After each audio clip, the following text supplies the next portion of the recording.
In this video, we're going to learn how to create a post or a page using the iFoundAgent blogging tool, or the getFoundIDX. So when you log into your website, you're going to come to a screen like this. You're going to be at the dashboard. So to create a search, you need to use a post or a page. So in this case, we're going to use a post because all of our posts will go to the blog.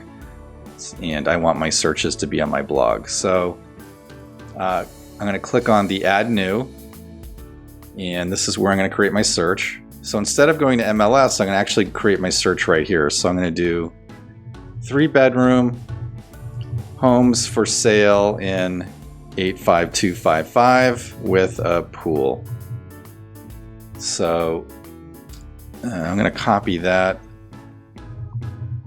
And I'm going to show you why I'm going to do that in a second. So just to give you just something to keep in mind, when you're creating a blog post or a search or a home search, these will show up in Google. So we want to think about, this is what it'll look like at this point in the search engine. So we just want to keep in mind when people are pulling up Google searches, we want to have something that, would grab someone's attention and they'll click on it and take them, to your website. So now I'm going to click on the blue house here. That will open up the search tool. And I have some options. So there's residential, rentals, land lots, active, and closed. By default, it will be on active listings. Many times I've been making closed searches and they don't show up. And, I've made the error enough time. I didn't check and uncheck active listings. So when you're making an active search, or if you're making a closed search, or any of the other ones, just make sure you got the right button checked. So anyway, I could draw a polygon search here. I just grab this tool. I can drag out the area, that I want to search in, and like that. So, but we're not going to do that because I don't know the exact dimensions of 85255. So we're going to do homes in 85255. I want 3 bedrooms only, and I want a pool. So I'm going to come down to add a criteria. These are the same criteria that you have mapped out in your own MLS, so you should be familiar with what is in here. So that it'll actually make learning this process very simple, because in theory you already know how to do it.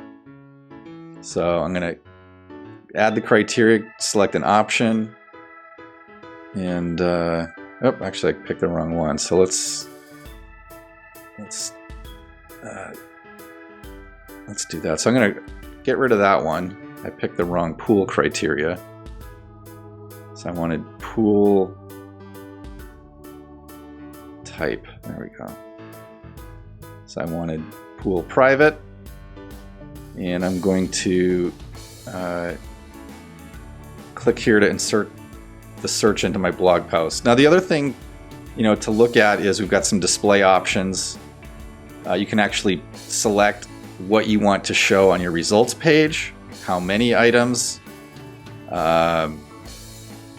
even how the buttons show up, so you can change that here. Backup criteria.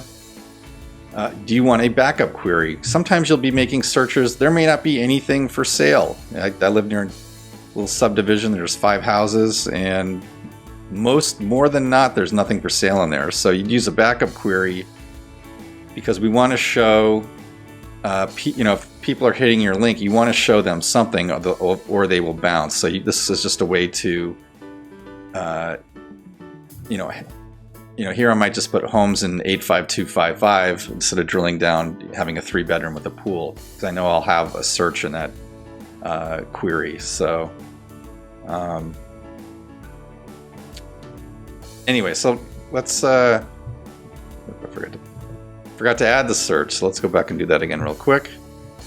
So let's do 85255, and we want 3 bedrooms only. So I'm going to do 3 and 3, select criteria, pool type. Now you have to add the criteria and select the options that we want. So I'm just going to do pool private. It should cover my search. And now I'm going to insert the short code into the blog post. This is the short code. This will create the search on our website. Now, if I want to go back and edit it, I just click on the blue house again, and I can go back in and make changes. And you'll probably be using that quite a bit, so that's how you do that. Now, when I publish it, I will be creating a blog post. It will be a search I can send to my client. I'm going to select a category here, listings in Scottsdale, and it will also, if I wanted to, it'll publish out to social media.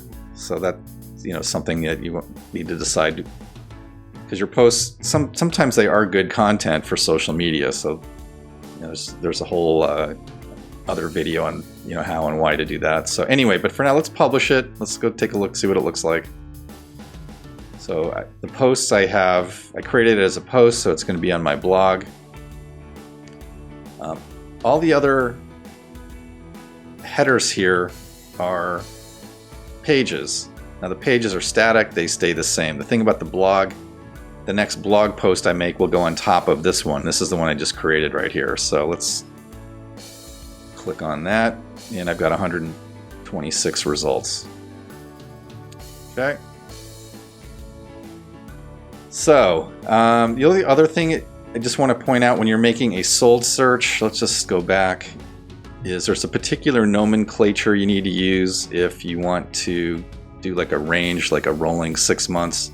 The cool thing about how the system works is once you have these searches set up, they update every 10 minutes. I never have to go back and change it. So I can drip somebody the same post that's relevant to them for years and years and years without ever having to touch it.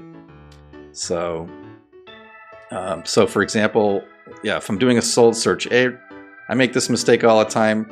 Uncheck active, we're going to go to closed. And the other important thing is if you are doing a range close date, we need to type it just like this, 6 months ago. So if you want a rolling 6 months of sales, it's always going to go for the most recent sales in a 6 month period. So if it's 3 months, it's 3 months ago, 2 months ago, like that. So anyway, that's all I got for now on how to do a post or page using the IDX tool. Stay tuned for more tips and tutorials from iFound Agent. Thank you.